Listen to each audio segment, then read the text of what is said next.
Hi, there is Sanjay Gangal from GIS Cafe. I'm here with Peter Bond, CEO of Orbit GT. Hello, Peter. Hello, Sanjay. Good to see you again. Good to see you too. So tell us what is new with Orbit GT? Well, at this SPAR event, we got quite some new stuff to show. We recently released quite some nice updates on our desktop portfolio, especially on automated feature extraction, so that draws a lot of attention. It's also very important, I think, in the business that we're in. But the major event here is an upgrade of our 3D mapping cloud product, SaaS product, with really great new features and especially a redesign of the business model. So nowadays it's so easy to get online and get to use the system, and it's a unique system. You know, there's no alternative to that. We support the mobile mapping systems from any vendor. We support aerial data, we support indoor data, we support terrestrial data. And this cloud platform, it may be new for this business because we manage big data, so a little bit holding back to upload big chunks of data. But still, I think this is going away. SaaS is the future, that's for sure.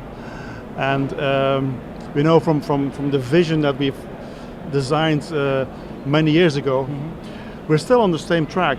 We didn't change anything up to now, and it goes exactly in the right direction as we have thought it would be. So bringing this great update today here at SPAR gives us the big story that now everybody can really make advantage of a cloud solution for the processing and for exploitation of that data. And we even throw in 100 gigabytes for free for everyone.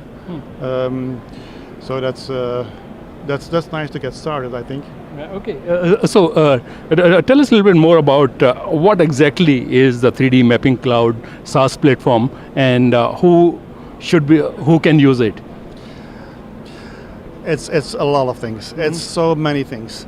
But first of all, it is a platform intended to be a repository or share your 3D mapping content. Okay.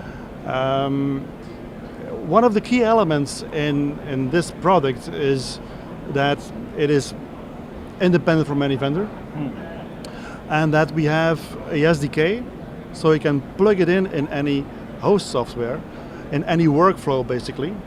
And since we are one of the few that support this complex data, that is big data, the terabytes of information, for many of the users this is completely new. We can bring it to do the ArcGIS or to Arc Online or to Bentley MicroStation, or you name it, all the players, but also in dedicated software for asset inventory or road management. So bringing that big data into there gives a whole new dimension on the workflow for those people. And we want to move away from the 10 engineers using this very high-end stuff and bring it to 10,000s of users. And make it easy for them to digest that data. They don't have to think about it. I might just click on it and it works. No, make it easy for them.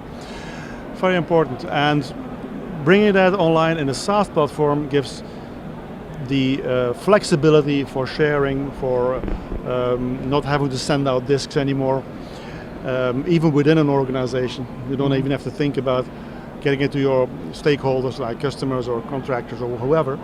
But just sharing within a company and getting much faster results.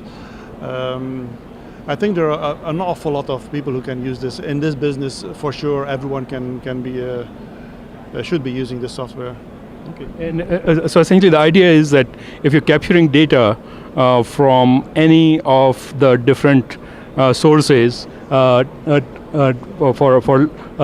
LiDAR data, laser data, other 3D data, which can be really terabytes of data.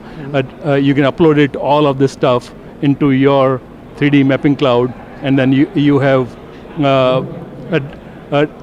software backend to do feature extraction and all the processing on this data. Yes, exactly. So you only have to upload once, and you can use your data multiple times, you can share it multiple times within the organization or with your customers. You can provide solutions for your customers without having to install something on the IT side. You can skip all the IT challenges that you have otherwise, that you would otherwise have. So there are so many advantages in that, but like you said also on the server side, since it's a SaaS product, we can really leverage the cloud processing capabilities. And on that end, the 3D mapping cloud is rather a platform than a fixed product and a fixed solution. It is a very open system where we work with third parties to plug in their technology, because we know that we can do a lot, but we can't do everything. There are smart people out there, many smart people out there that have great solutions to process a point cloud, to do that of that extraction, or process imagery to do that of that.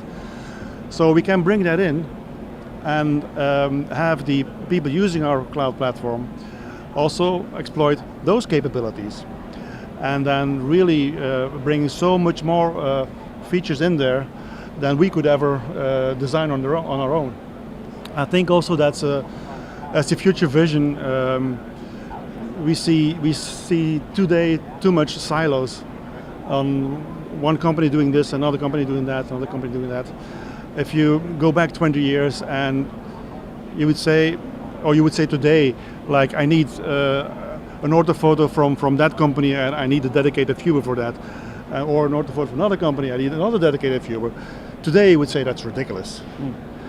But in 3D mapping, this still seems to be acceptable. From my point of view, this is obsolete. So we want to be the platform that really makes it obvious for people. It's not an issue anymore. We just use it. We support every system, and that's key. That's key for every user. Be it a contractor or a surveying company, they have different systems. They buy different hardware. They need workflow that is independent from their hardware. You don't want to buy 10 pieces of software just because you have 10 pieces of equipment. And the same for the customers of those contractors, those surveyors, which are government organizations or somebody in utilities or so. They also want one platform, and they don't give anything about how you collected that data. They want one solution. So you have to provide a solution that can do that. And providing silos in the market today might still work for a year or two, and then it's history. And we're already there to solve that problem before other people recognize that it's a problem. So other companies have cloud-based solutions, right? But your point is that each of their other companies, let's say Harris or Hexagon or Esri, they support their own point solutions with the cloud, and what you are creating is a platform where you can do viewing of this data from any of the sources and for any of the applications. Exactly. And there are some people out there that do, for example, point cloud streaming, which is nice, but in my point of view, obsolete. Because if you don't mix it with imagery, you only have half the game. So you have to go beyond that. And talking about the different vendors that do their efforts, they do a certain effort within their own scope, and they probably do that very well. But again, it's closed, it is a silo, it's a black box. That will not sustain. That will not stay there. It will change. People will demand that change. I just talked to a potential customer. I said, that's exactly the problem that I have, and I want to get rid of it. And we seem to be the only ones offering that. So it's a point of view, it's a vision that we have from a long time, and we're going down that path, and we're sustaining that vision. And there's much more to come, Okay.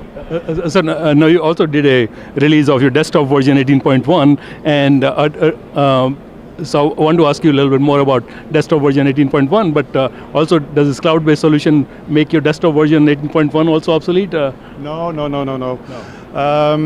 We will maintain our software that runs on the desktop, also our publication capabilities on on-premise, because we know there are customers that are in a situation, we work globally, so they are in a situation where the internet is not good enough, so they can't really use a cloud solution.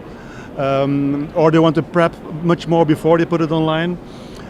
So there's a lot of reasons to maintain the desktop portfolio. So for now there are no plans at all to make that obsolete. On the contrary, we still sell a lot of those products next to the new cloud platform. Okay, and so tell us about some of the new capabilities in the 18.1 release. Well, the most important elements in 18.1 is addition of automated feature extraction tools. So we had a few before, but now we really cranked that up with a lot of parameters. So everybody knows by now that full automated extraction is never 100%. But you can try to get close to that, and for that you need to tweak your algorithm.